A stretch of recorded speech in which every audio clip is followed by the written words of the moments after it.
Good morning my dear student. आज हम लोग मैन्युफैक्चरिंग प्रोसेस में लेक्चर सीरीज 67 को डिस्कस करेंगे।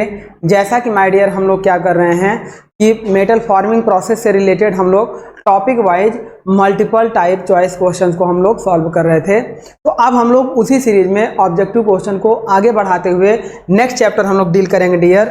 नेक्स्ट चैप्टर जो हमारा होगा वो हमारा होगा प्रेस वर्किंग एंड रोलिंग। इसके आगे रोलिंग को भी हम लोग पढ़ेंगे। तो आइए डियर हम लोग इस प्रेस वर्किंग से रिलेटेड जो भी ऑब्जेक्टिव क्वेश्चंस हैं उनको सॉल्व करते हैं।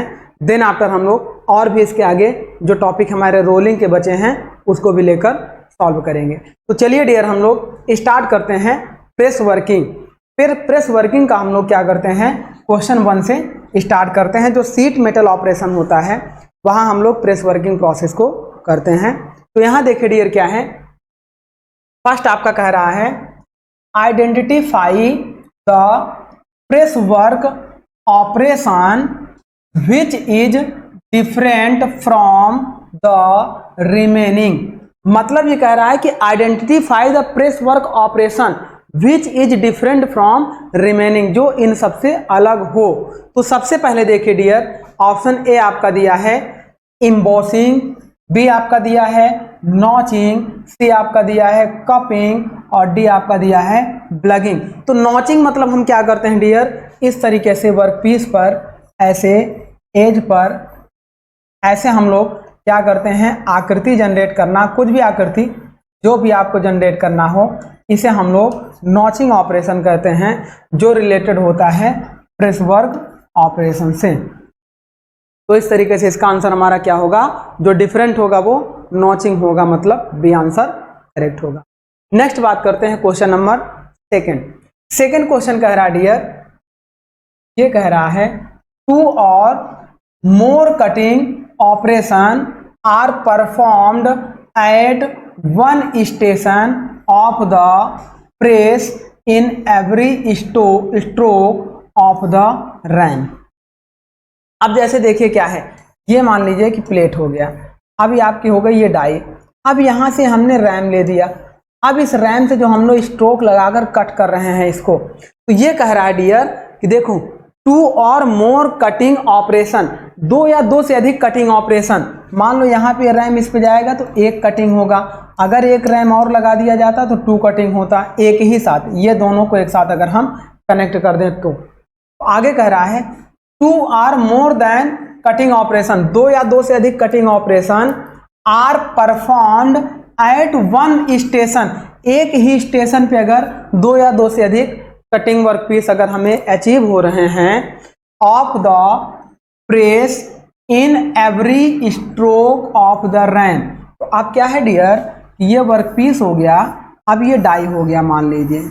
अब इस स्टेशन पे इस पे 2 रैम हो गया, मान लो 3 रैम लगा देंगे तो तीनों एक साथ हमारा कंप्रेसिव फोर्स लगाएगा, तो जिससे हमारा क्या है एक साथ कटिंग यहाँ पे और यहाँ पे होगी। तो इसे हम बोलेंगे एक ही वर्क स्टेशन पे एक साथ 2 से अधिक हम लोग कटिंग को पॉसिबल कर पा रहे हैं। तो अब ये कैसे पॉसिबल हो रहा है डियर, यहाँ पे ये जो डाई और रैम लगा रहे हैं ये हम लोग क्या लगा रहे हैं, कंपाउंड यानी कॉम्बिनेशन में लगा रहे हैं, एक साथ कई रैम को हम लोग लगाकर इसे कट कर रहे हैं। तो ऑप्शन के अकॉर्डिंग देखिए कह रहा है ram is simple die, simple die में नहीं होगा, कॉम्बिनेशन डाई एंड कंपाउंड। तो कंपाउंड डाई में हम लोग क्या करते हैं डियर, कंपाउंड डाई यहाँ पे यूज करते हैं, कंपाउंड डाई यूज करते हैं एक ही वर्क स्टेशन पे 1 से अधिक या 2 से अधिक सीट को एक साथ कट करने के लिए। तो इसका आंसर क्या होगा, कंपाउंड। नेक्स्ट बात करते हैं क्वेश्चन नंबर थर्ड में कह रहा है dear blanking and drawing operation are be performed at 1 station of the press in every stroke of the ram is.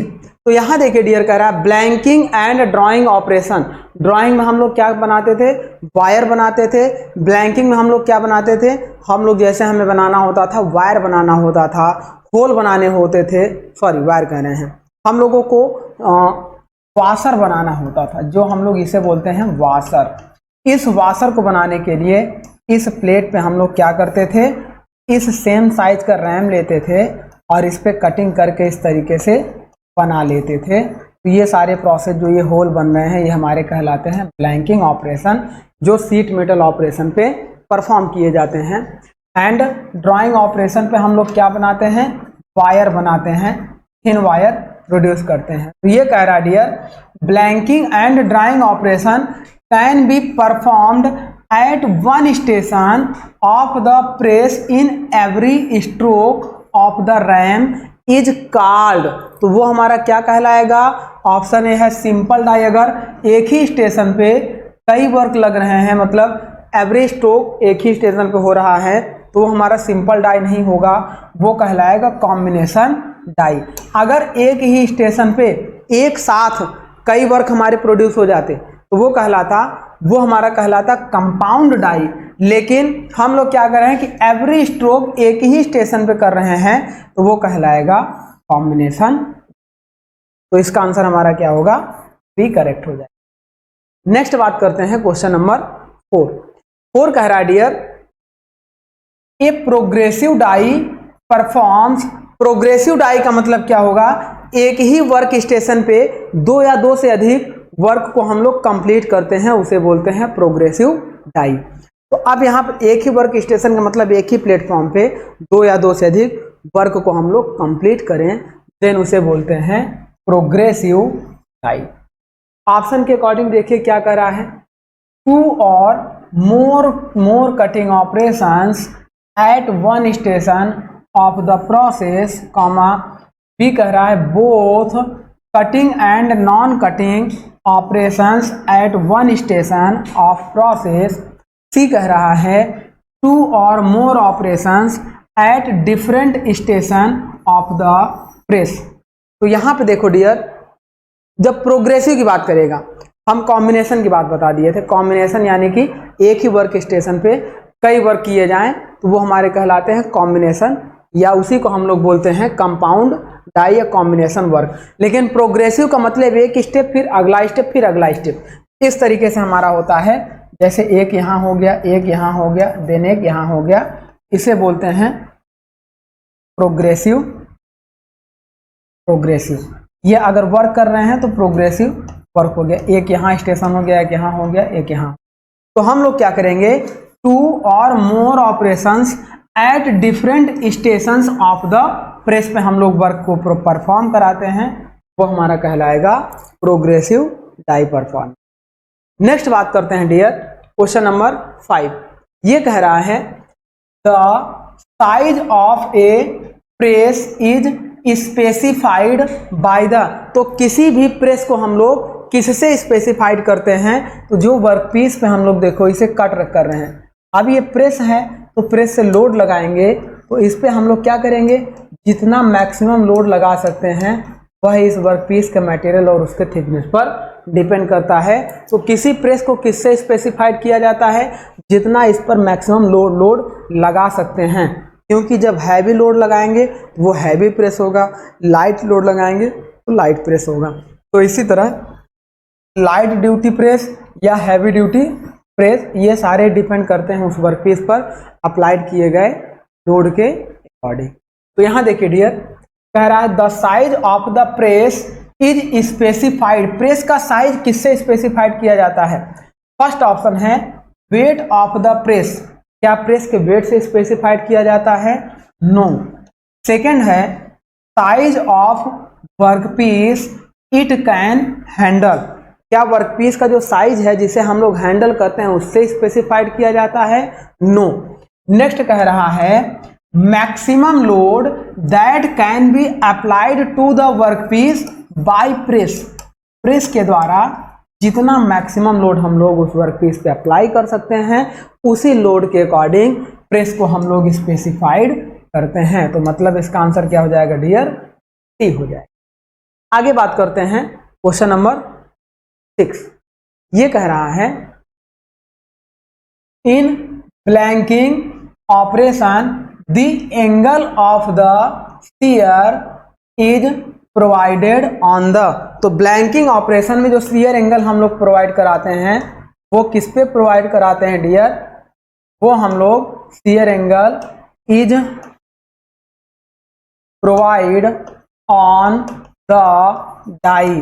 Die पे हम लोग ब्लैंकिंग ऑपरेशन में, इन ब्लैंकिंग ऑपरेशन, इन जो ब्लैंक यानी कि हम लोग होल बनाते हैं, उन जैसे ये प्लेट हो गया, ये हम लोग एक ब्लैंक, दो ब्लैंक, तीन ब्लैंक, इस तरीके से जो ब्लैंक हम लोग बनाते हैं, तो रैम जाकर इस पे होल करता है, तो जो रैम जाएगा तो रैम के लिए जो अंदर यहाँ एंगल प्रोवाइड कराए जाते हैं, ये किस पे प्रोवाइड कराए जाते हैं डियर?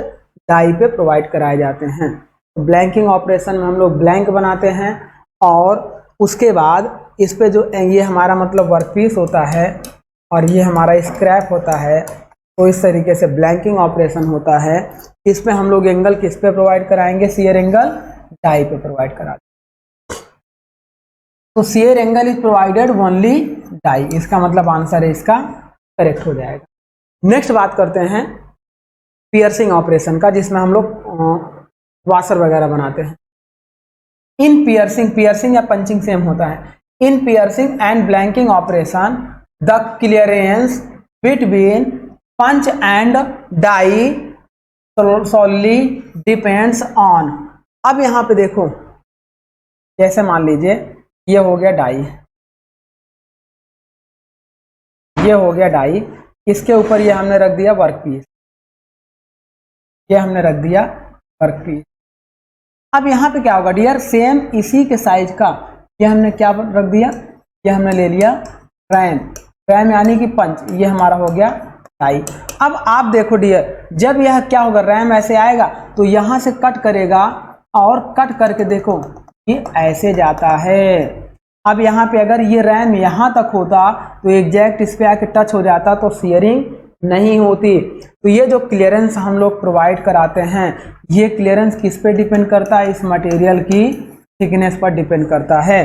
थिकनेस ज़्यादा होगी तो ज़्यादा क्लियरेंस रखेंगे, कम होगी तो कम क्लियरेंस रखेंगे।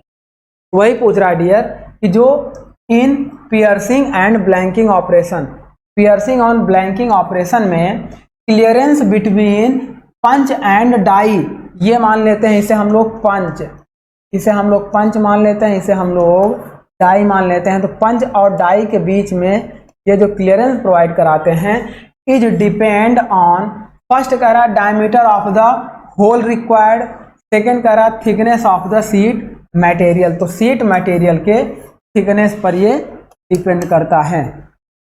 तो इसका आंसर क्या हो जाएगा? बी हो जाएगा। आगे बात करते हैं, आगे ये भी दिया है नंबर ऑफ पीस से कोई मतलब नहीं है, capacity and types of press से कोई मतलब।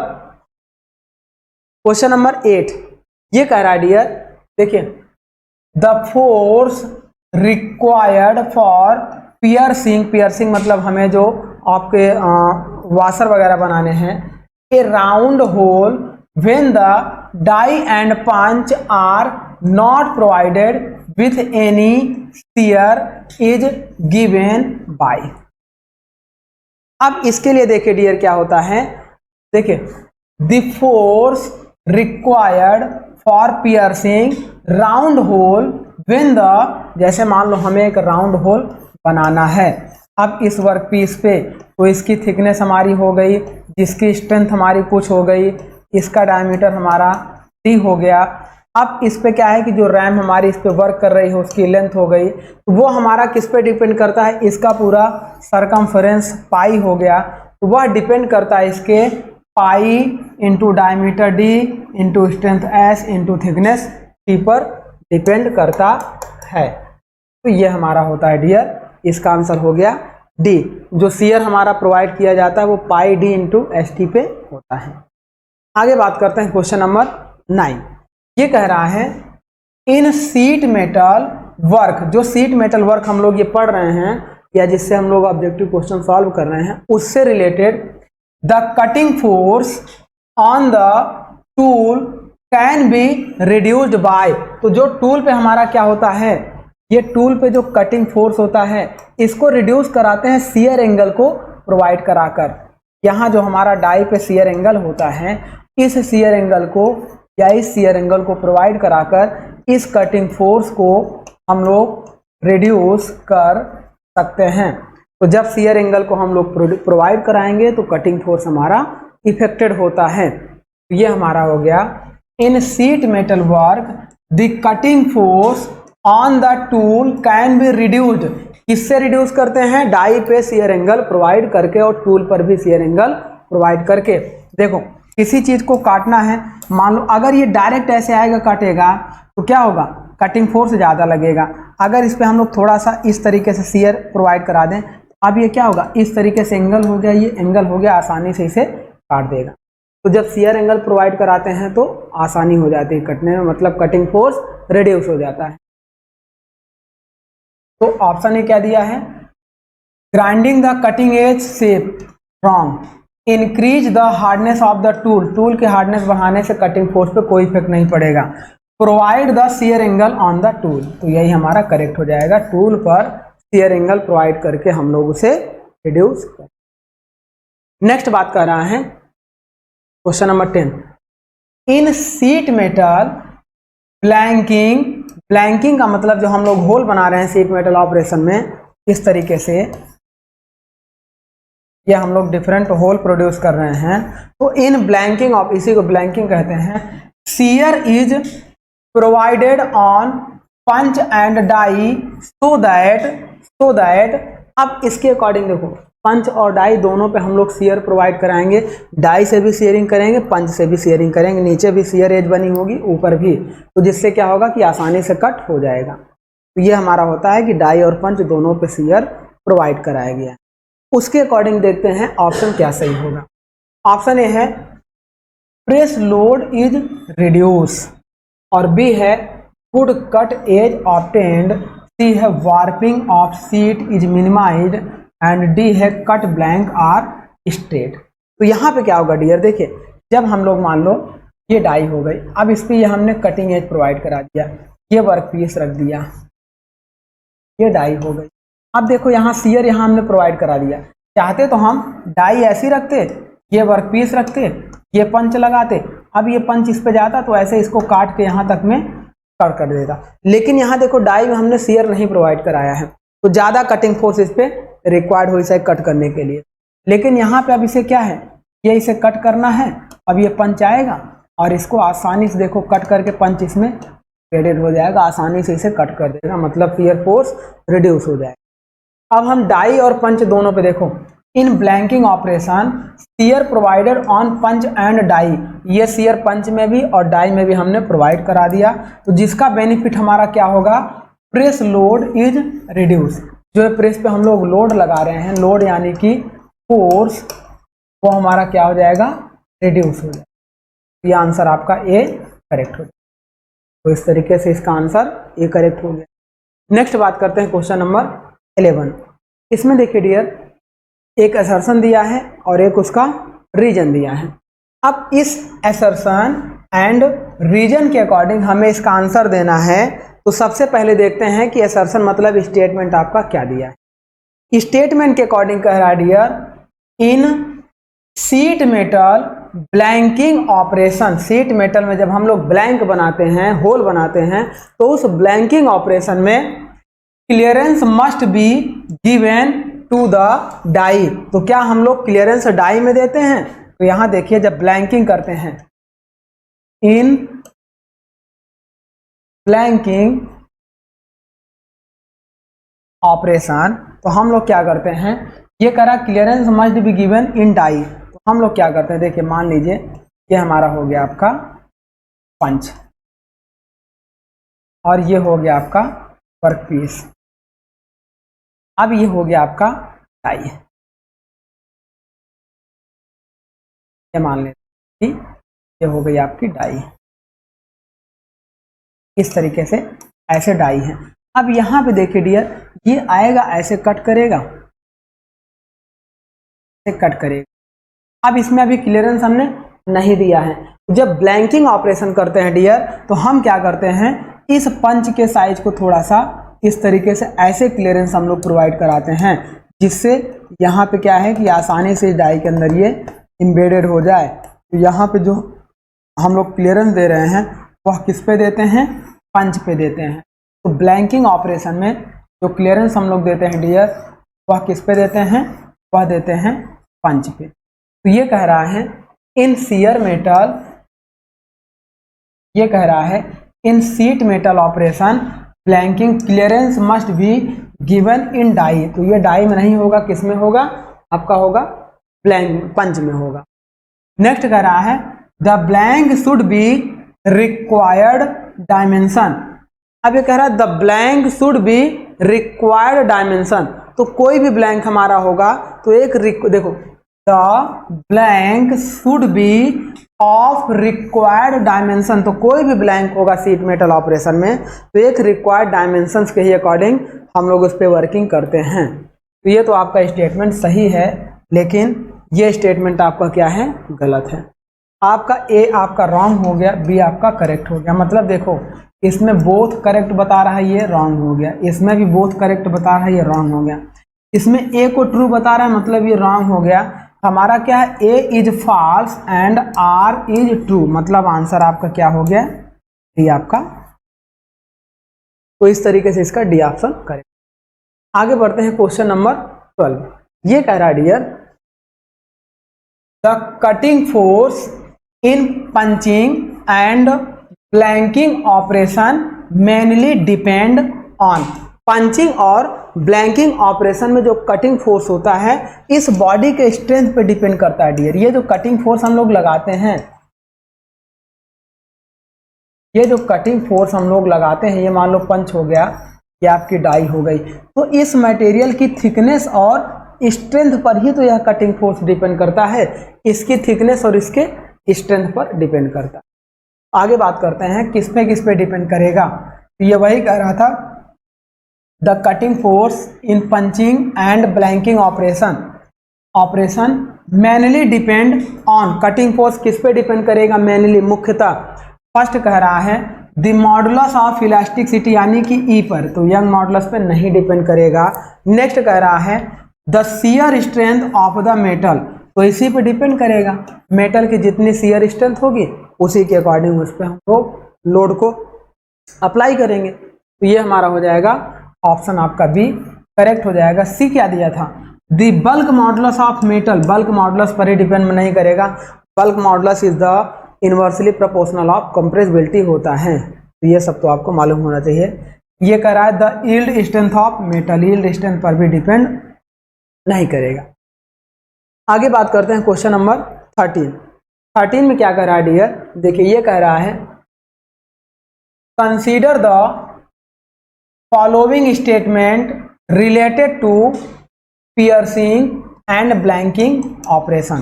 पियर्सिंग और ब्लैंकिंग ऑपरेशन यानी कि वाशर बनाने के लिए या होल बनाने के लिए जो ऑपरेशन हम लोग यूज करते हैं उस ऑपरेशन से रिलेटेड। देखो एक में हम लोग क्या करते हैं, ये होल बना दिए। अब होल बना दिए तो ये जो होल वाला मटेरियल है वो स्क्रैप हो गया और इसे हम लोग क्या करते हैं, वर्क पीस की तरह यूज करते हैं। इस पूरे होल को, होल में हम लोग पिस्टन सिलेंडर वगैरह यूज करते हैं। एक में हम लोग क्या करते हैं, इससे वाशर वगैरह कट करते हैं और इसे वर्क पीस की तरह यूज करते हैं और ये बचा हुआ मटेरियल स्क्रैप की तरह यूज करते हैं। तो ये हमारे क्या होते हैं, पंचिंग एंड ब्लैंकिंग ऑपरेशन।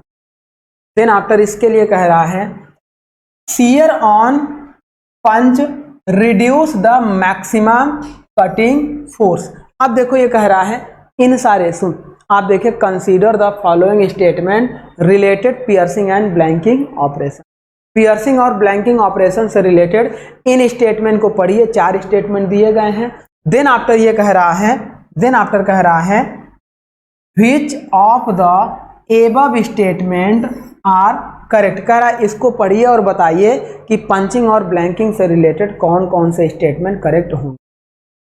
तो फर्स्ट कह रहा है dear shear on the punch reduce the maximum cutting force.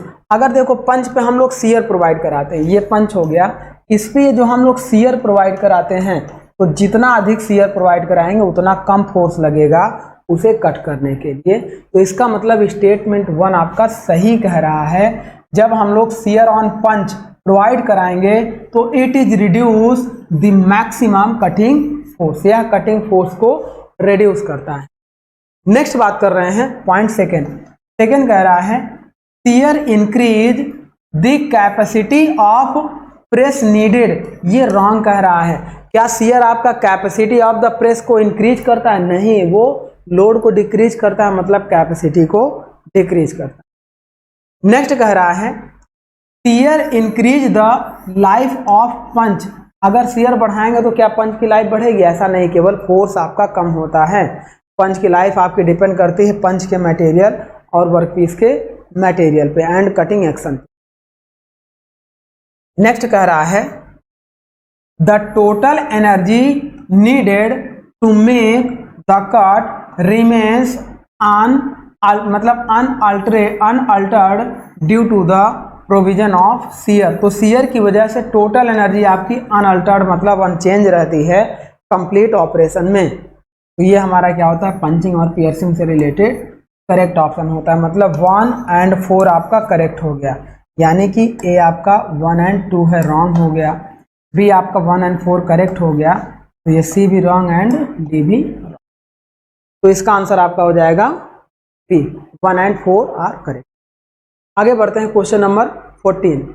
14 कह रहा है dear which one is not a method of reducing cutting force to prevent the overloading of press. जब press हमारा overload हो तो उस समय हमारा करा which one is not a method to reduce the cutting force. उस ओवरलोडिंग को रोकने के लिए, प्रिवेंट करने के लिए, सुरक्षित करने के लिए निम्न में से कौन से मेथड को यूज नहीं करते हैं? यानी कि केवल एक को नहीं यूज करेंगे, बाकी सारे मेथड को यूज करेंगे उस ओवरलोडिंग को प्रिवेंट या सेफ्टी करने के लिए, ताकि प्रेस हमारा ओवरलोडेड ना हो। अब यहाँ पे देखिए पहला कह रहा है provide on shear on die. अगर शियर प्रोवाइड कर देते हैं डियर तो लोड आपका क्या हो जाता है? डिक्रीज हो जाता है। और जब लोड डिक्रीज हो जाएगा तो उस समय जो ओवरलोड है वह आल्सो डिक्रीज हो जाएगा। ओवरलोड, जब शियर लोड डिक्रीज होगा तो लोड डिक्रीज होगा, तो आपका पंच और डाई सेफ रहेंगे। फिर कह रहा है प्रोवाइडिंग ऑन शियर ऑन पंच, ये भी प्रोवाइड कर देंगे, पंच में भी शियर प्रोवाइड कर देंगे तो लोड आपका डिक्रीज हो जाएगा। और जब लोड डिक्रीज हो जाएगा तो आपका क्या होगा? इस पर जो ओवरलोडिंग है ये भी आपकी डिक्रीज हो जाएगी। ओवरलोडिंग का मतलब यही तो है, जो पंच लोड है वो बढ़ गया है बहुत ज्यादा। नेक्स्ट कह रहा है increasing die clearance. Die clearance को हम लोग बहुत ज़्यादा इंक्रीज करके लोड को घटा बढ़ा नहीं सकते हैं। डाई क्लियरेंस केवल आपकी बेटर सरफेस फिनिश और एज के लिए रिक्वायर्ड की जाती है। तो बहुत ज़्यादा क्लियरेंस को बढ़ाकर हम इस पर ओवरलोडिंग को चेंज नहीं कर सकते। मतलब आई थिंक ये हमारा आंसर, आई थिंक क्या एग्जैक्ट हमारा आंसर यही सही होगा, यानी कि ये आपका गलत है। डी आपका भी देख लेते हैं स्टिपिंग पंचेस। स्टिपिंग पंच हम लोग यूज करते हैं, वो हमारा क्या होता है? ओवरलोडिंग को कम करता है। तो इसका मतलब इसका ऑप्शन क्या हो जाएगा? सी हो जाएगा। नेक्स्ट बात करते हैं क्वेश्चन नंबर 15। ये कह रहा है dear in a blanking operation the clearance is provided on. Blanking operation में हम लोग पंच पे क्लियरेंस प्रोवाइड कराते हैं। तो यहाँ पे देखिए किस पे है, अभी इसके पहले भी हमने प्रोवाइड कराया था। तो पहला है ऑन द डाई, दूसरा है बोथ डाई एंड पंच, ये भी रॉन्ग होगा। सी आपका करेक्ट होगा ऑन द पंच। तो हम लोग क्या करते हैं डियर, ब्लैंकिंग ऑपरेशन में जो क्लियरेंस प्रोवाइड कराते हैं ताकि पंच डाई के अंदर जाकर अच्छे से इम्बेडेड हो जाए, जिससे एक बेटर शेयरिंग मिले हमें। तो इसके लिए हम लोग पंच में क्लियरेंस प्रोवाइड कराते हैं। क्वेश्चन नंबर 16 कह रहा है डियर, देखिए चलिए क्वेश्चन नंबर 18 पे आते हैं। ये कह रहा है in which one of the following is a flywheel generally employed. Question number 18 कह रहा है, दो क्वेश्चन अभी हमने स्किप कर दिया है। तो ये देखिए ये कह रहा है in which one of the following is a flywheel generally employed. निम्न में से कहाँ पे हम लोग फ्लाई व्हील को यूज करते हैं? In which one of the following is flywheel generally employed. तो पहले तो ये समझिए कि फ्लाई व्हील का यूज हम लोग क्यों करते हैं। तो फ्लाई व्हील हमारा क्या होता है कि नेगेटिव स्ट्रोक में एनर्जी को स्टोर करके एनर्जी को पॉजिटिव स्ट्रोक में एनर्जी को स्टोर कर लेता है, और जब नेगेटिव स्ट्रोक आते हैं तो वह एनर्जी को सप्लाई करता है। जैसे फॉर इंजन बात करें, हमारे पास 4 स्ट्रोक होते हैं, suction, compression, expansion and exhaust. Expansion का मतलब पावर स्ट्रोक, तो वही पावर स्ट्रोक पॉजिटिव होता है, बाकी 3 स्ट्रोक नेगेटिव होते हैं। तो उस पावर स्ट्रोक में जब बर्न गैसेस बर्न होती हैं तो स्ट्रोक मिलता है, वह स्ट्रोक क्या करता है, फ्लाईव्हील में स्टोर हो जाता है, फिर बाकी फ्लाईव्हील तीनों स्ट्रोक के लिए एनर्जी को सप्लाई करता है। अब देखते हैं कि फ्लाईव्हील यहाँ हम कहाँ लगा रहे हैं।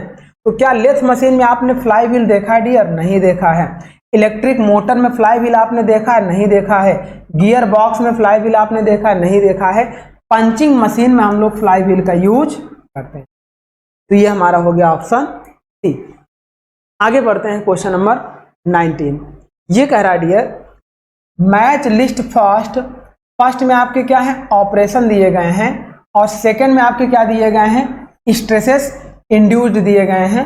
अब हम क्या करेंगे, फर्स्ट और सेकंड को मैच कराएंगे कि किस ऑपरेशन में किस टाइप का स्ट्रेस हमारा इंड्यूस्ड होगा, shear stress, tensile stress, compressive stress. तो हम देखते हैं कि कैसा स्ट्रेस हमारा किस ऑपरेशन में इंड्यूस्ड होता है। तो पहले देखिए डियर हमारा क्या है, ब्लैंकिंग ऑपरेशन। ब्लैंकिंग ऑपरेशन में हम क्या करते हैं, इस तरीके से होल प्रोड्यूस करते हैं शीट मेटल ऑपरेशन में, जिसे हम लोग ब्लैंकिंग ऑपरेशन कहते हैं। अब ब्लैंकिंग ऑपरेशन में हम लोग क्या कर रहे हैं, पंच लगा रहे हैं। ये हम लोग देखो ये पंच लगा रहे हैं, और यहाँ पे हम लोग डाई यूज करते हैं, और ये वर्क पीस। तो यहाँ ये कटता है तो क्या हो रहा है, यहाँ शियर हो रहा है। जब शियर हो रहा है तो कौन सा फोर्स यहाँ पे, देखो एक फोर्स की बात हो रही है, कौन सी फोर्स जनरेट होगा, शियर फोर्स जनरेट होगा। तो जब शियर फोर्स जनरेट होगा तो इसे रजिस्ट करने के लिए कौन सा स्ट्रेस जनरेट होगा, शियर स्ट्रेस इंड्यूस्ड होगा। तो इस तरीके से ये हमारा इसका हो जाएगा शियर स्ट्रेस। तो ब्लैंकिंग के लिए किस टाइप का स्ट्रेस जनरेट होगा डियर, शियरिंग, यानी कि ये हमारा हो जाएगा पी का थर्ड। पी का थर्ड का मतलब देखो यहाँ पे भी है और यहाँ पे भी है। नेक्स्ट आपका बात करते हैं स्ट्रेच फॉर्मिंग। स्ट्रेच का मतलब हम क्या करते हैं, देखो ये हमारा क्या है, ये प्लेट थी, इसको यहाँ से हमने ऐसे मोड़ दिया, यानी कि मोड़ दिया। अगली प्लेट हमारी ये थी, इसको ऐसे मोड़ दिया, और इन दोनों को इसको पलट के आप ऐसे देखो, इस प्लेट को हमने क्या किया, इसको एक प्लेट हमारी ऐसी थी, इसको हमने ऐसे मोड़ दिया, इसको यहाँ पे ले गए और ऐसे रख के यहाँ हैमरिंग एक्शन कर देंगे, और इसको हैमरिंग एक्शन कर दिया तो ये हमारी क्या हो जाती है, एक परमानेंट लीक प्रूफ जॉइंट बनाते हैं, जिसे स्ट्रेच जॉइंट कहते हैं। और यह इसे हम लोग मोड़ रहे हैं तो यह टेंसाइल बेंडिंग, यह टेंशन में आकर बेंड होता है। तो यहाँ पे कौन सा स्ट्रेस जनरेट होगा, टेंसाइल स्ट्रेस, क्योंकि जब इसे मोड़ेंगे वो हमारा तनाव में जाएगा, तो जिस वजह से वहाँ टेंसाइल स्ट्रेस जनरेट हो। तो हमारा क्या है, स्ट्रेच फॉर्मिंग में क्या होता है डियर, टेंसाइल स्ट्रेस जनरेट होता है, मतलब Q का 1। तो इन दोनों में देखिए Q का 1 यहाँ पे है, मतलब ये रॉन्ग हो गया, यानी कि आंसर आपका डी करेक्ट हो गया। मतलब R का देख लेते हैं, क्वाइनिंग। क्वाइनिंग में हम लोग क्या करते हैं डियर, अपना पंच लेते हैं और यहाँ पे प्लेट लेते हैं, ये प्लेट लेते हैं सेम इसी तरीके से, और देखिए यहाँ पे हम लोग क्या लेते हैं, इस तरीके से हमारे पास प्लेट होती है, और यहाँ पे पंच डिफरेंट टाइप के पंच लगे होते हैं। ये सारे पंच एक रैम से कनेक्ट होते हैं, एक साथ ये रैम इस पे प्रेशर फोर्स अप्लाई करती है, तो 1 कॉइन, 2 कॉइन, 3 कॉइन, इस तरीके से डिफरेंट टाइप्स ऑफ कॉइन हमारे कलेक्ट होते चले जाते हैं। यहाँ हमारे क्या होते हैं, ये डाई होती है, ये होते हैं पंच, ये होती है डाई। तो इस तरीके के प्रोसेस को हम लोग बोलते हैं क्वाइनिंग प्रोसेस, जो हमारा क्या है, कंप्रेसिव फोर्स लगाकर क्वाइन बन रहा है। तो ये हमारा क्या होता है, क्वाइनिंग प्रोसेस में क्या होते हैं, कंप्रेसिव फोर्स या कंप्रेशन एक्शन के थ्रू बनाए जाते हैं। मतलब R का क्या हो जाएगा, 2 हो जाएगा, दैट मीन्स R का 2 हो गया। S का डीप ड्राइंग आपका क्या होता है, डीप ड्राइंग आपका होता है डियर, डीप ड्राइंग आपका टेंशन एंड कंप्रेशन दोनों होता है, जिसमें हम लोग क्या करते हैं, ये वर्कपीस लेते हैं, देखो ये डाई होता है और ये डाई हो गया, यहाँ पे वर्कपीस रखते हैं, ये पंच लगाते हैं। अब ये पंच जब नीचे आकर ऐसे यहाँ जाता है तो ये मटेरियल इसमें चारों तरफ इस तरीके से बन जाता है, हॉलो सिलेंडर तैयार हो जाता है, इसे हम लोग बोलते हैं डीप ड्राइंग प्रोसेस। तो यहाँ पे देखो डीप ड्राइंग प्रोसेस का हमारा क्या हो गया, ये हो जाएगा टेंशन एंड कंप्रेशन। तो इस तरीके से ये हमारा ऑप्शन क्या होगा, डी करेक्ट हो जाएगा। अब बात करते हैं क्वेश्चन नंबर 20।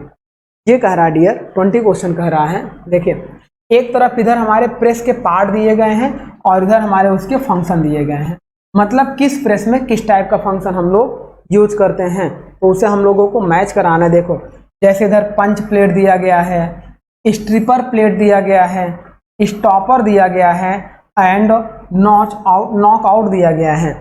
इन सारे ऑपरेशन से रिलेटेड उनके क्या क्या फंक्शन है इसको हमें मैच कराना है। और यहाँ पे देखिए PQRS 4 ऑप्शन दिए गए हैं, इनके अकॉर्डिंग इसे हमें मैच कराना है PQRS। तो चलिए मैच कराते हैं डियर।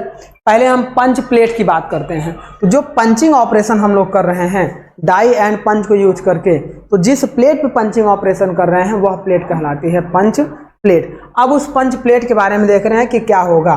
तो पहले देखिए कह रहा है असिस्टिंग विथड्रॉल ऑफ द पंच, क्या पंच प्लेट पंच को अलग करती है? तो पंच प्लेट का ऐसा कोई काम नहीं है।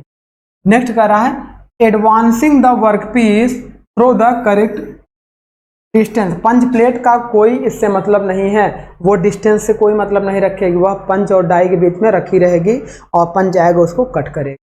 नेक्स्ट कह रहा है ejection of the workpiece from the cavity and ये भी नहीं होगा। लास्ट कह रहा है holding the small punch in the proper position.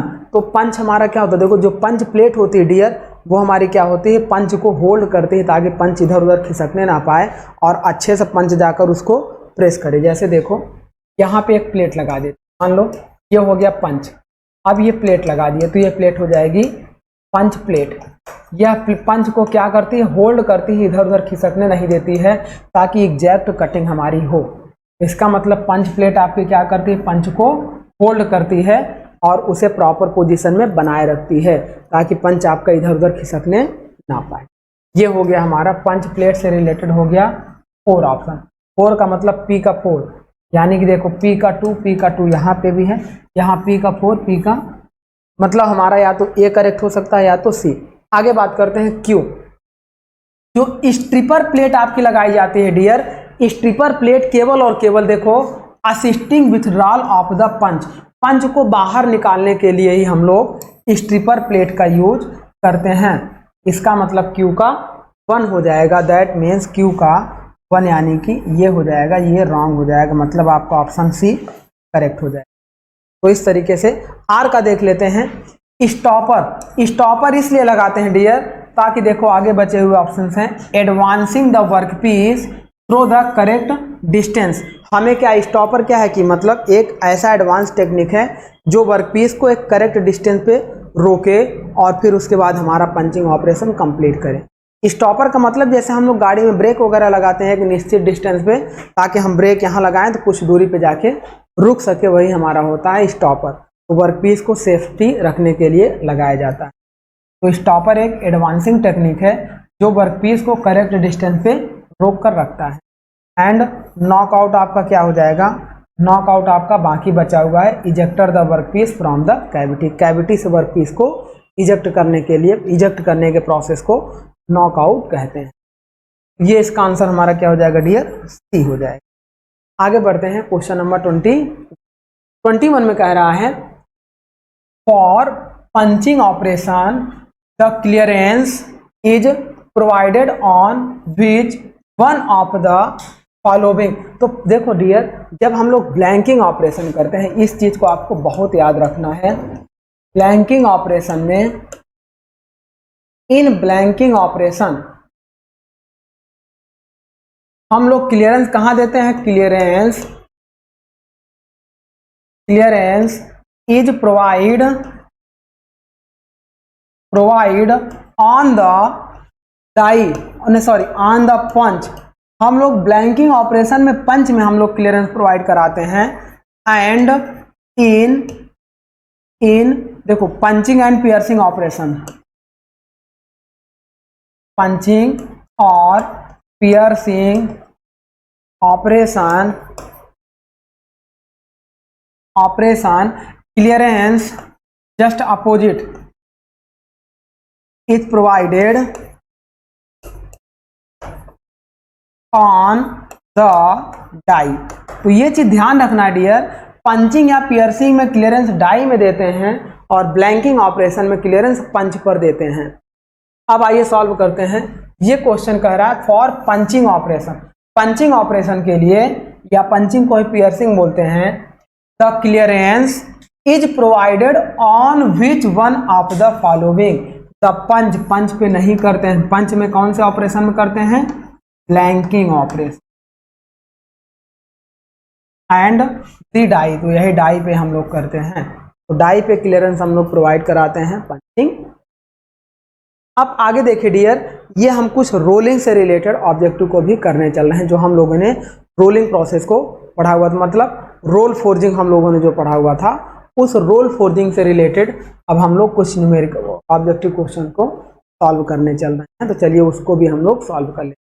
तो यहाँ देखिए डियर, रोल फोर्जिंग से रिलेटेड कह रहा है copper sheet are manufactured by, जो कॉपर की सीट मतलब हमारी क्या, लो मेल्टिंग एलॉय,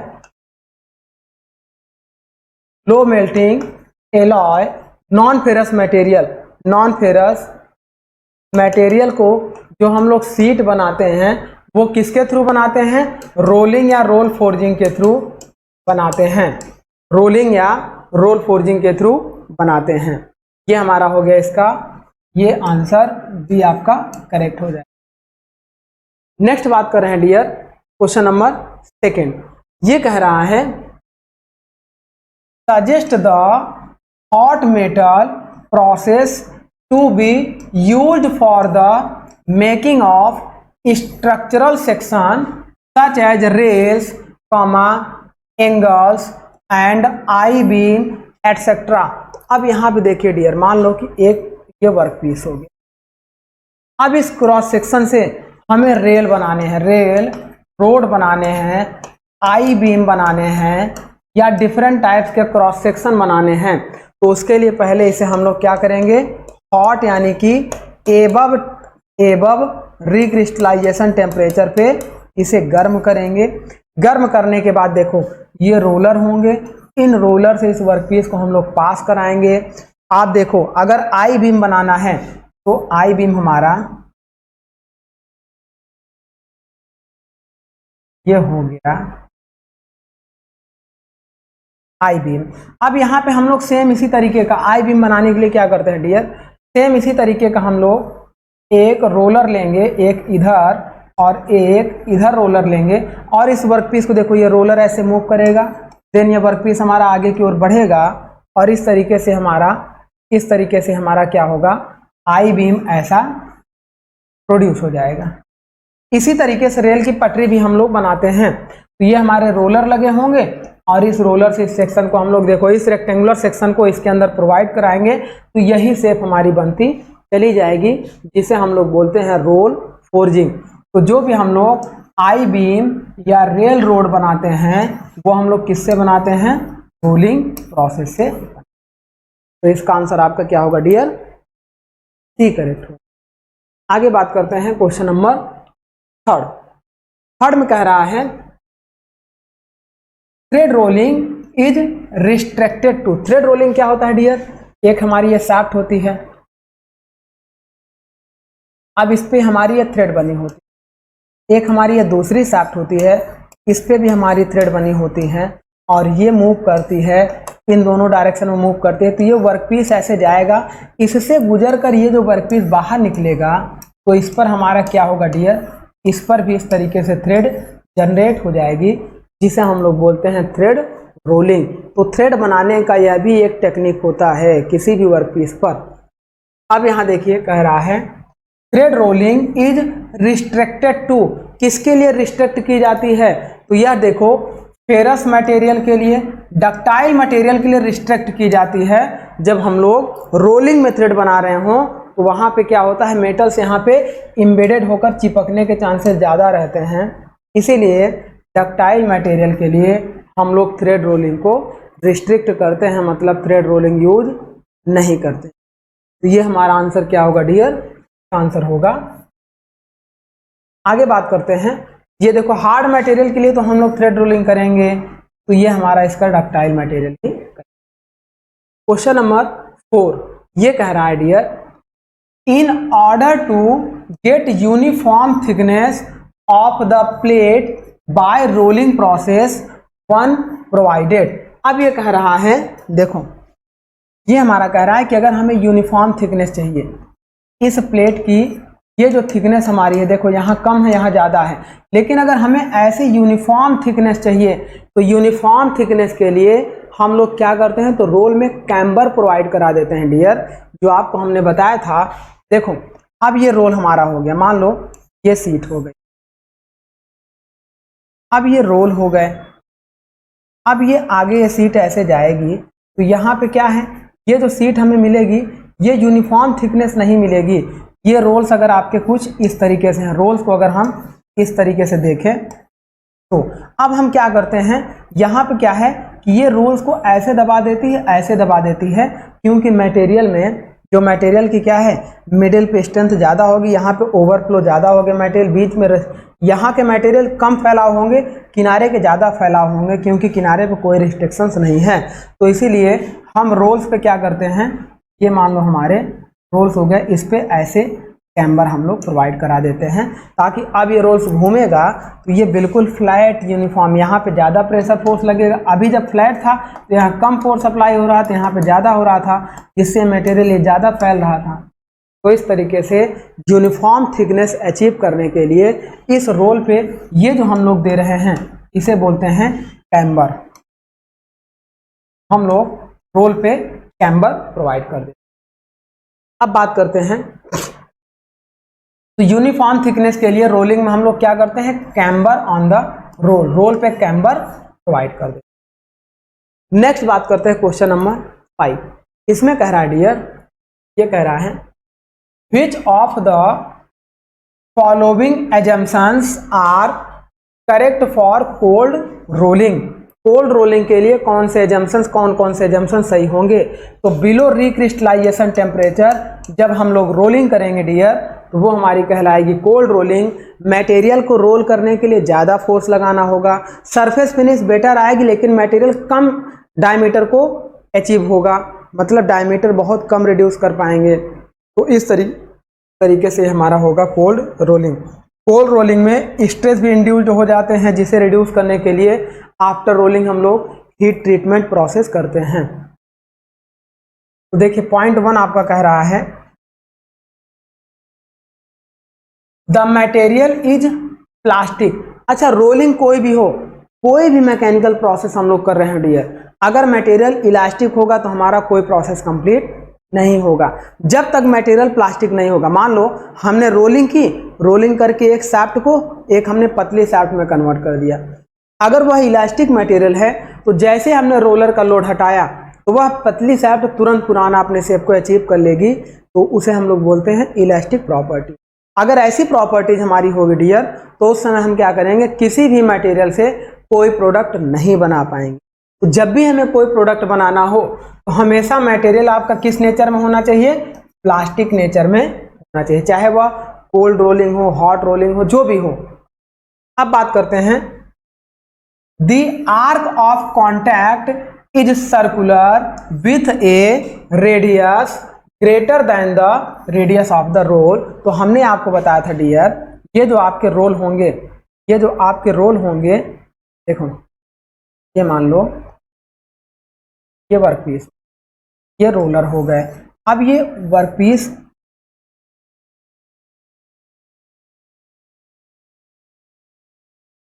अब इसमें क्या हो गया, सपोज करिए ये एक रोलर हो गया, ये एक दूसरा रोलर, ये वर्कपीस।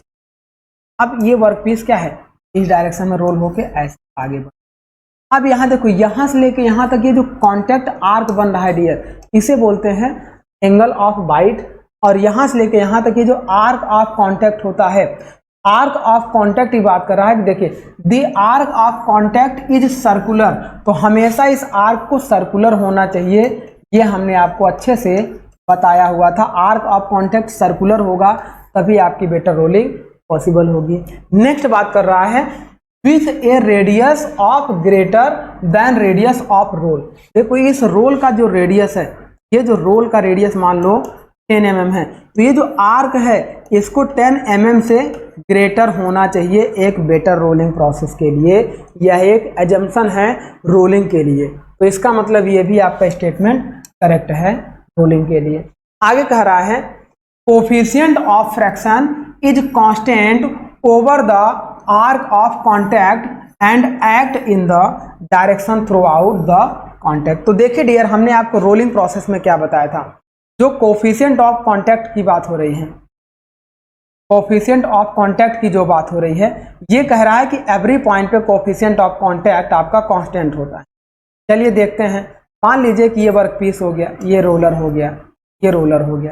अब हमने आपको अच्छे से बताया था डियर, यहाँ देखो, यहाँ से बीच में एक हम लोग क्या लेते थे, ये बीच में एक स्ट्रिप लेते थे। इस स्ट्रिप को हम लोग क्या बोलते थे, जहाँ पे हमारा क्या होता था, देखो रोलर का फोर्स इधर से, देखो फ्रिक्शन इधर से बढ़ता जाता था, यहाँ पे मैक्सिमम होता था, फिर घटता जाता था। तो यहाँ पे क्या है, स्पीड भी इसकी क्या होती थी, ये स्पीड ज़्यादा है, मान लो v फाइनल स्पीड है, v इनिशियल स्पीड है, तो हमेशा v final speed is greater than v initial speed होती है। और रोलर की स्पीड अगर r हो तो सबसे ज़्यादा v फाइनल स्पीड होती है, उससे कम रोलर स्पीड होती है, उससे कम इनिशियल स्पीड होती है। अब हम ये जान रहे हैं कि फाइनल स्पीड थोड़ी घटेगी तो रोलर की स्पीड के बराबर होगी, रोलर से भी और कम स्पीड इनिशियल वर्कपीस की होती है। तो देखो स्पीड घटते घटते एक ऐसा बिंदु मिलेगा जहां पर वर्कपीस की इनिशियल स्पीड, मतलब सॉरी रोलर की स्पीड इस फाइनल वर्कपीस की स्पीड के बराबर होगी। इसी पॉइंट पे हम लोग एक स्ट्रिप ड्रॉ करते हैं। अब देखो फ्रिक्शन हमारा क्या होता है, जब स्पीड बढ़ती है, जितना अधिक रिलेटिव मोशन होगा उतना ज़्यादा फ्रिक्शन होगा। तो यहाँ पे स्पीड ज़्यादा है तो यहाँ फ्रिक्शन क्या होगा, ज़्यादा होगा। इधर बढ़ेंगे तो फ्रिक्शन कम होगा और इधर बढ़ेंगे तो फ्रिक्शन फिर बढ़ेगा। तो इसका मतलब क्या है कि यहाँ से यहाँ तक फ्रिक्शन घटेगा और इधर से इधर फ्रिक्शन बढ़ेगा। मतलब एवरी कॉन्टैक्ट पॉइंट पे फ्रिक्शन ऑफ कोफिशिएंट कांस्टेंट नहीं होता है। तो यहाँ पे कह रहा है coefficient of friction is constant over the arc of contact, ये गलत कह रहा है। पहले फ्रिक्शन क्या करेगा, देखो पहले यहाँ से यहाँ तक डिक्रीज होगा, फिर यहाँ से यहाँ तक बढ़ेगा। तो इस तरीके से फ्रिक्शन आपका कांस्टेंट नहीं होता है। ये हो गया हमारा इनकरेक्ट। आगे कह रहा है select the correct answer using the code given below. नीचे दिए गए कोड के अकॉर्डिंग इसको आप क्या करिए, आंसर को बनाइए। तो हमारा क्या है, 1 और 2 करेक्ट है, पहला ऑप्शन आपका सही हो जाएगा, यानी कि 1 और 2 आर। आगे बात करते हैं डियर, क्वेश्चन नंबर 6। ये कह रहा है in rolling a strip between 2 rolls the position of the neutral point the arc of contact does not depend on. तो ये वाला जो स्ट्रिप हमने बनाया डियर, इस स्ट्रिप को, इस पॉइंट को बोलते हैं न्यूट्रल पॉइंट। न्यूट्रल पॉइंट क्योंकि यहां पर रोलर की स्पीड इस वर्कपीस की फाइनल स्पीड के बराबर होती है। और न्यूट्रल पॉइंट पे एक प्लेन ड्रॉ करते हैं जिसे बोलते हैं न्यूट्रल प्लेन। न्यूट्रल प्लेन, तो न्यूट्रल पॉइंट और न्यूट्रल प्लेन आपको समझ में आ गया। हमने लेक्चर में भी अच्छे से बताया है कि जहां पर रोलर की स्पीड वर्कपीस की फाइनल स्पीड के बराबर हो जाए उसे न्यूट्रल प्लेन बोलते हैं। तो ये हो गया हमारा। अब ये कह रहा है in rolling strip between 2 rolls, जो स्ट्रिप हमने बनाई is called neutral plane, neutral point in arc of contact does not depend on. वह न्यूट्रल प्लेन किस पे डिपेंड नहीं करेगा। तो पहला कह रहा है amount of fraction, amount of reduction. तो न्यूट्रल प्लेन जितना, न्यूट्रल प्लेन के राइट साइड जाइए अमाउंट बढ़ेगा, लेफ्ट साइड जाइए घटेगा। तो रिडक्शन आपका तो न्यूट्रल प्लेन पे डिपेंड करता है। नेक्स्ट कह रहा है डायमीटर ऑफ रोल, जितना ज्यादा डायमीटर ऑफ रोल होगा ये न्यूट्रल प्लेन क्या होगा, हो सकता है रोल का डायमीटर बड़ा हो तो यहाँ बन जाए या यहाँ बन जाए। तो न्यूट्रल प्लेन चेंज होता रहता है रोल के डायमीटर के अकॉर्डिंग, यानी कि न्यूट्रल प्लेन डिपेंड करता है रोल के डायमीटर पर भी। फिर कह रहा है coefficient of friction, neutral plane जितना देखो कोफिशिएंट ऑफ फ्रैक्शन बढ़ेगा तो हो सकता है यहीं पे न्यूट्रल प्लेन बन जाए या यहाँ पे बन जाए। तो न्यूट्रल प्लेन की पोजीशन चेंज होती रहती है। नेक्स्ट कह रहा है मटेरियल ऑफ द रोल, तो न्यूट्रल प्लेन आपका रोल के मटेरियल से कोई मतलब नहीं रखता है, मतलब यही आंसर आपका। आगे बात करते हैं क्वेश्चन नंबर 7। ये कह रहा है hot rolling of mild steel is carried out अगर माइल्ड स्टील की हॉट रोलिंग करनी हो तो उसके लिए हमारे लिए क्या ऑप्शन सही होगा? तो देखो, जब भी हम लोग हॉट रोलिंग करते हैं तो हॉट रोलिंग का मतलब ही है एबव रिक्रिस्टलाइजेशन टेम्परेचर, देन हम लोग रोलिंग करते हैं। अब ये कह रहा है एट रिक्रिस्टलाइजेशन टेम्परेचर, नेक्स्ट कह रहा है between 100 to 150 degree centigrade. Steel क्या है, 800 डिग्री सेंटीग्रेड पर इसका रिक्रिस्टलाइजेशन टेम्परेचर होता है। तो स्टील को हम लोग 800 डिग्री सेंटीग्रेड पे वर्किंग करेंगे तभी वह हॉट रोलिंग कहलाएगा या हॉट वर्किंग कहलाएगा। तो 100 से 150 के बीच में वर्किंग करेंगे तो ये कोल्ड वर्किंग कहलाएगा, जबकि यहाँ हॉट रोलिंग के रिस्पेक्ट में हमें आंसर देना है। नेक्स्ट कह रहा है बिलो रिक्रिस्टलाइजेशन, जब रिक्रिस्टलाइजेशन के नीचे हो जाएगा ये कोल्ड वर्किंग कहलाता है। Above recrystallisation temperature is called hot working. That means answer हमारा डी करेक्ट हो जाएगा। तो इस तरीके से डी ऑप्शन इसका। नेक्स्ट बात करते हैं डियर, क्वेश्चन नंबर 8। ये कह रहा है which one of the following is a continuous bending process in which opposing rolls are used to produce long section of formed shape from coil और strip. इसके लिए देखिए डियर, ये कह रहा है कि जब हम लोग बेंडिंग करते हैं डिफरेंट टाइप्स ऑफ रोलिंग को यूज करके, तो ये हमारा क्या है, ये जो बेंड हम लोग करते हैं तो ये रोलिंग हमारी कहलाती है roll bending operation. Different types of rolls को यूज करके किसी शैफ्ट को इस तरीके से हम लोग बेंड करते हैं, ये कहलाती है रोल बेंडिंग प्रोसेस। तो ये उसी के बारे में पूछ रहा था, stretch forming, roll forming, spinning, ये होगा आपका डियर रोल बेंडिंग ऑपरेशन, जब किसी शैफ्ट को हम लोग डिफरेंट रोलर्स लगाकर उसे बेंड करते हैं। आगे बढ़ते हैं क्वेश्चन नंबर 9। इसमें कह रहा है डियर, देखिए एक तरफ लिस्ट फर्स्ट है, फर्स्ट लिस्ट में डिफरेंट प्रोसेस दिए गए हैं, that means rolling, forging, extrusion and drawing. Second list में आपके क्या दिए गए हैं, सेकेंड लिस्ट में उनके प्रोडक्शन ऑफ पार्ट्स दिए गए हैं, दैट मीन्स हम लोग किस प्रोसेस से कौन से पार्ट को बनाते हैं, मतलब एप्लीकेशन की बात कर रहा है। ये सब क्वेश्चंस आपके इंपॉर्टेंट होते हैं, ऐसे ही क्वेश्चंस आपके एग्जामों में, और ये सब आए हुए हैं, ऐसा नहीं है। तो अब बात करते हैं, जैसे देखिए रोलिंग, तो रोलिंग से डियर हम लोग क्या बनाते हैं, रोलिंग से हम लोग क्या बनाते हैं देखते हैं। क्या हम लोग डिस्क्रीट पार्ट बनाते हैं, क्या हम लोग रॉड एंड वायर बनाते हैं? वायर हम लोग नहीं बनाते हैं। वायर हम लोग किससे बनाते हैं डियर, वायर हम लोग एक्सट्रूजन से बनाते हैं या ड्राइंग से बनाते हैं। फिर कह रहा है wide variety of shape with thin walls, thin walls भी नहीं बनाते हैं। फिर कह रहा है फ्लैट प्लेट एंड सीट, तो रोलिंग में हम लोग क्या करते हैं डियर, ये रोल होता है, ये वर्क पीस होता है। अब इसे अब जब ये बाहर निकलेगा, ये हमारा रोलर्स का डायमीटर होता है, तो ये वर्क पीस क्या होता है, इस लार्ज थिकनेस वर्क पीस को स्मॉल थिकनेस में हम लोग कन्वर्ट करते हैं, तो एक फ्लैट प्लेट वर्क पीस को बनाते हैं। तो हमारा रोलिंग में क्या होता है, flat plate and sheets are produced by rolling process, that means P का 4 हो जाएगा, तो P का 2 1 4 4, यानी कि ये C और D दोनों करेक्ट हो सकता है।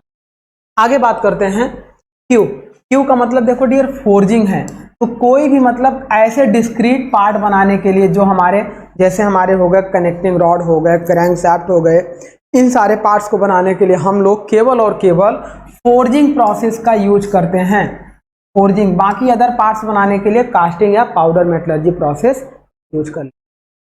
तो ये हमारा हो गया फोर्जिंग प्रोसेस, यानी कि Q का 1, Q का 1 देखो यहाँ पे भी है, यहाँ पे भी है। अब आगे बढ़ते हैं एक्सट्रूजन प्रोसेस। एक्सट्रूजन प्रोसेस हमारा क्या होता है डियर, जब हम लोग देखो ये हमारा क्या होता है, एक होता है फोर्जिंग, एक होता है एक्सट्रूजन। इस डाई में थोड़ी सी ओपनिंग दे दें और यहाँ मटेरियल रखें और कंप्रेसिव फोर्स लगाएं तो मटेरियल ऐसे बाहर निकलेगा, इसे बोलते हैं एक्सट्रूजन। और जिस डायरेक्शन में फोर्स लगाएं उसी डायरेक्शन में मटेरियल बाहर निकले तो उसे बोलते हैं फॉरवर्ड एक्सट्रूजन। और अगर फोर्स इस डायरेक्शन में लगाएं मटेरियल इधर की ओर बाहर निकले तो इसे बोलते हैं बैकवर्ड एक्सट्रूजन। यह कोल्ड और हॉट दोनों स्टेट में होता है, कोल्ड में होगा तो कोल्ड एक्सट्रूजन, हॉट में होगा तो हॉट एक्सट्रूजन होता है। तो इस तरीके से इसे हम लोग बोलते हैं एक्सट्रूजन प्रोसेस, जिससे अगर यहाँ पे देखो हम लोग एक मैंड्रिल लगा दें तो यहाँ पे मटेरियल हॉलो क्रॉस सेक्शन भी बाहर जाएगा। तो एक्सट्रूजन से हम लोग सॉलिड क्रॉस सेक्शन भी बना सकते हैं और हॉलो क्रॉस सेक्शन भी बना सकते हैं। तो सॉलिड एंड हॉलो पार्ट्स जो हम लोग बनाते हैं डियर, वो हम लोग किससे बनाते हैं? एक्सट्रूजन से। मतलब एक्सट्रूजन का किससे हो जाएगा? 5 से हो जाएगा। दैट मीन्स R का 5, R का 5 मतलब ये हो गया ये, यानी कि आंसर आपका डी करेक्ट हो जाएगा, क्योंकि यहाँ पे R का 3 है, मतलब ये भी इनकरेक्ट हो गया। ड्राइंग से हम लोग क्या बनाते हैं? Rod and wire. जो भी रॉड बनाने हो स्मॉल डायमीटर के या वायर बनाने हो वो हम लोग ड्राइंग से बनाते हैं। जब वायर बनाते हैं तो उसे हम लोग वायर ड्राइंग प्रोसेस। तो इसका मतलब इसका आंसर क्या हो गया? आगे बात करते हैं डियर, क्वेश्चन नंबर 10। ये कह रहा है मैच लिस्ट फर्स्ट में आपके क्या है? डिफरेंट कास्टिंग प्रोसेस दिए गए हैं। विथ लिस्ट सेकेंड में उनके एप्लीकेशन दिए गए हैं। And select correct answer. अब देखो डियर, इधर हमारे कुछ कास्टिंग प्रोसेस से रिलेटेड क्वेश्चन दिए गए हैं और इधर हमारे क्या क्या बनेंगे। तो जब सेंट्रीफ्यूगल कास्टिंग हो तो लार्ज हॉलो सिलेंड्रिकल डायमीटर बनाने के लिए विदाउट कोर, ये हमारे बिना कोर के लार्ज साइज के हॉलो सिलेंड्रिकल पाइप्स बनाने के लिए हम लोग किसका यूज करते हैं डियर? सेंट्रीफ्यूगल कास्टिंग का। मतलब पी का आपका क्या हो जाएगा? 2 हो जाएगा, यानी कि ये बी और डी इनकरेक्ट हो। अब बात करते हैं स्क्वीजी कास्टिंग। तो स्क्वीजी कास्टिंग से देखो जितने भी wheels of spoke and automobiles cross section होते हैं, spoke wheel and wheels of automobiles बनाने होते हैं, वो हम लोग स्क्वीजी कास्टिंग से बनाते हैं। दैट मीन्स क्यू का 3, यानी कि ये क्यू का 1 यहाँ ये रॉन्ग हो गया, क्यू का 3 मतलब आपका आंसर ए हो गया। आर का 1 मिला देते हैं। डाई कास्टिंग से हम लोग कार्बोरेटर बनाते हैं। तो ये हमारा हो गया डियर, इस तरीके से इसका आंसर ए करेक्ट हो जाएगा। ये था कास्टिंग से रिलेटेड एक क्वेश्चन। आगे बात करते हैं नेक्स्ट क्वेश्चन। अगला क्वेश्चन देखते हैं। ये कह रहा है in one setting of rolls in 3 high rolling mill 1 gets. 3 high rolling mill क्या होता है डियर? देखो एक रोल ये हो गया, एक रोल ये हो गया, एक रोल ये हो गया, ये वर्क पीस हो गया मान लो, और ये वर्क पीस। अब देखो सॉरी,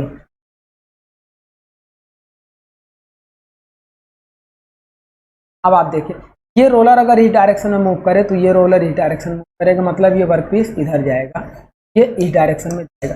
अब ये रोलर इस डायरेक्शन मूव कर रहा है ऐसे, तो इसका मतलब यहाँ पे एक वर्क पीस लगा दिए और ये इधर की ओर मूव करेगा, इसको लगा देंगे। एक बीच वाले रोलर को कॉमन रोलर्स की तरह यूज करते हैं और ये वर्क पीस इधर आ गया। तो देखो 3 रोलर से 2 वर्क पीस को एक साथ फ्लैट कर रहे हैं, इसे बोलते हैं 3 हाई रोलिंग प्रोसेस। इसमें ये भी प्रोसेस हम लोग यूज कर सकते हैं कि देखो ये रोलर हो गया, ये रोलर हो गया, ये रोलर हो गया, ये वर्क पीस हमारा गया डियर, ऐसे गया, यहाँ से हमने बेंड करके फर्दर इसको इस डायरेक्शन में ऐसे भेज देते हैं, तो यह और रोल होके और छोटा हो जाता है। तो यह इधर से गया, इधर से एक रोलर से हम लोग 2 वर्क पीस को आसानी से कर सकते हैं। यह इस डायरेक्शन में जाएगा और यह क्या होगा? डायरेक्शन में जाएगा, ऐसे मूव करेगा तो इसको इधर खींचेगा, यह इस, इसी को बोलते हैं 3 हाई रोलिंग प्रोसेस। अब इस पे देखते हैं क्वेश्चन क्या बना हुआ है। क्वेश्चन कह रहा है in one setting of rolls 3 high rolling mill 1 gets. तो 1 क्या है? देखिए 1 रिडक्शन इन थिकनेस, तो आगे कह रहा है 2 रिडक्शन इन थिकनेस, तो 2 थिकनेस को रिडक्ट करता है, एक इसकी थिकनेस को रिडक्ट करता है, एक इसकी थिकनेस को रिडक्ट करता है। 3 हाई रोलिंग, तो ये हमारा हो गया इसका आंसर। आगे बात करते हैं डियर क्वेश्चन नंबर 12। ये आपका एक असर्शन दिया है और एक आपका रीजन दिया है। असर्शन का मतलब एक आपका स्टेटमेंट दिया है, दूसरा उससे रिलेटेड एक रीजन दिया है। तो हम लोग देखते हैं कि क्या आंसर सही होगा। फर्स्ट दिया है असर्शन आपका rolling requires high friction with increase force and power consumption. तो जब रोलिंग की बात करते हैं डियर, जब रोलिंग की बात करते हैं, ये वर्कपीस आपका आगे तभी जाएगा। देखिए ये वर्कपीस आगे तभी जाएगा जब यहाँ पे फ्रिक्शन फोर्स होगा, अदरवाइज ये रोल स्लिप करने लगेंगे। तो हमें यहाँ पे क्या चाहिए होगा, हाई फ्रिक्शन फोर्स। अब फ्रिक्शन फोर्स जितना ज़्यादा होगा हमें पावर कंजप्शन उतनी ही ज़्यादा लगानी पड़ेगी, तो हमें हाई पावर कंजप्शन की रिक्वायरमेंट होगी। तो इस तरीके से पहला स्टेटमेंट आपका करेक्ट हो जाएगा। नेक्स्ट बात करते हैं रीजन। करा to prevent damage to the surface of the roll product. इस रोल प्रोडक्ट के सरफेस को डैमेज से बचाने के लिए लुब्रिकेंट शुड बी यूज। यहाँ पे हम लोग क्या करते हैं, लुब्रिकेंट का यूज कर देते हैं।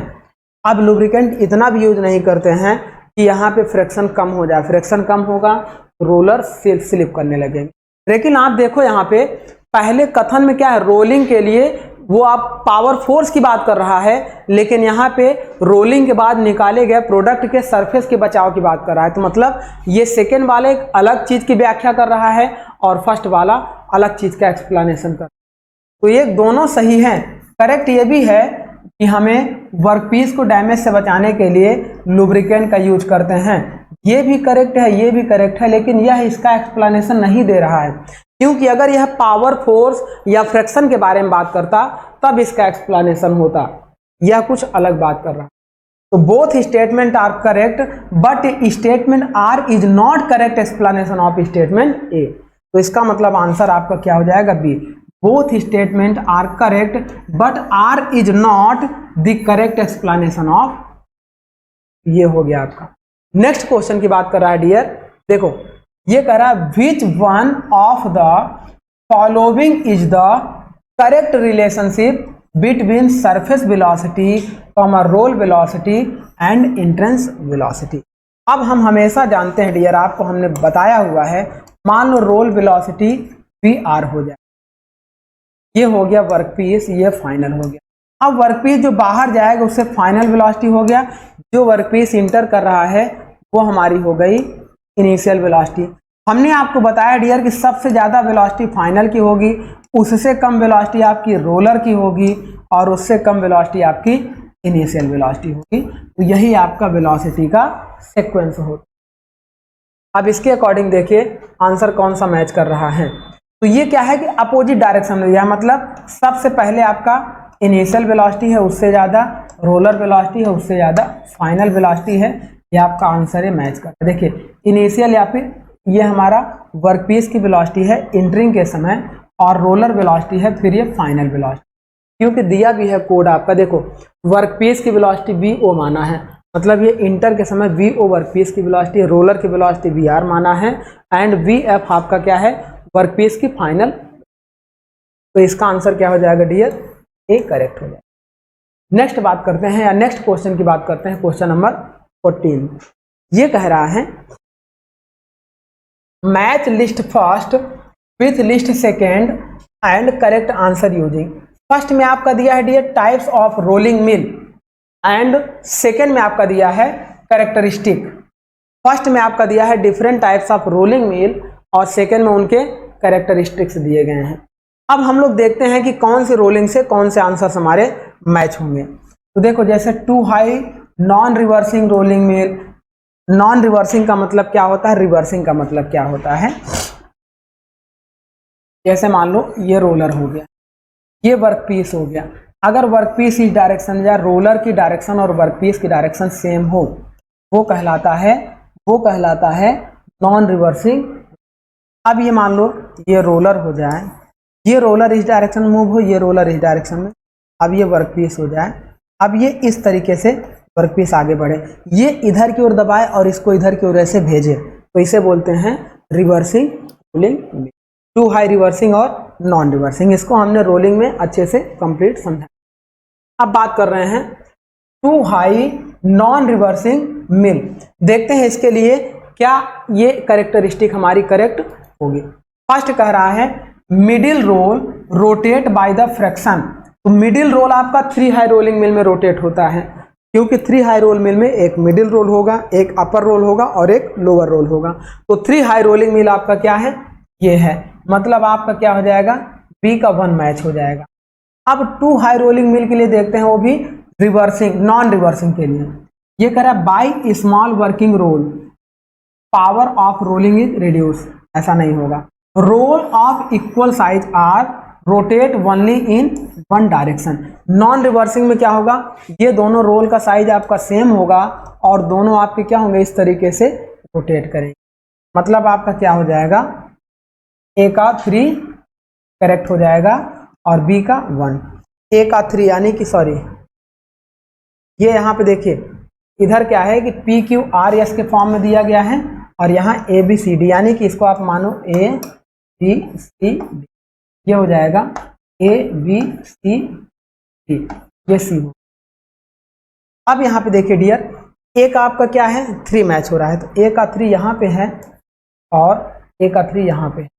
अब बी का आपका क्या मैच हो रहा है, बी का आपका 1 मैच हो रहा है, यहाँ बी का 4 है और यहाँ बी का 1 है, मतलब इसका आंसर क्या हो गया, डी करेक्ट हो गया। आर का 2 मैच हो रहा है, आर का 2 का मतलब पी क्यू आर, यानी कि 4 हाई रोलिंग मिल हम लोग स्मॉल वर्किंग के लिए यूज करते हैं। ये हमारे एक रोलर यहाँ लगे होंगे, एक रोलर यहाँ लगे होंगे, 2 स्मॉल रोलर्स लगे होंगे, ये इधर घूमेगा एंटी क्लॉकवाइज तो ये क्या होगा, क्लॉकवाइज घूमेगा, ये क्लॉकवाइज घूमेगा तो ये एंटी क्लॉकवाइज घूमेगा। 4 रोलर्स लगे होंगे और वर्कपीस के डायमीटर को रिड्यूस करके आगे, थिकनेस को रिड्यूस करके आगे बढ़ाएंगे, इसे बोलते हैं 4 हाई रोलिंग मिल। तो ये हमारा हो गया। नेक्स्ट आपका क्लस्टर मिल, आपके यानी कि गुच्छ मिल, बहुत सारी मिल, ये इधर भी रोलर्स लगे होंगे, इधर भी ऐसे डिफरेंट रोलर्स लगे होंगे, ये सब बैकअप रोल्स होते हैं। 2 मेन रोल होंगे और बाकी सारे बैकअप रोल्स होते हैं, इसे बोलते हैं क्लस्टर रोलिंग मिल। तो क्लस्टर रोलिंग मिल के लिए आपका क्या हो जाएगा, देखो ये आपके इसके लिए 2 हो गया, ये आपका हो गया, एंड 4 आपका क्लस्टर मिल के लिए, मतलब diameter of the workpiece roll is very small, कई सारे रोलर्स लगे, तो इसका आंसर क्या हो जाएगा डियर। अब इस तरीके से नेक्स्ट क्वेश्चन देख लेते हैं। ये हमारा कह रहा है consider the following statement, roll force in rolling can be reduced. जब रोलिंग प्रोसेस हम लोग कर रहे होंगे तो ये जो रोल फोर्स हमारा लग रहा है डियर, ये जो हमारा क्या है, इस रोल के द्वारा इस पे जो फोर्स लगाया जा रहा है, compressive force and shear force. एक चीज जान लेना, आप रोलर में हमेशा कंप्रेसिव फोर्स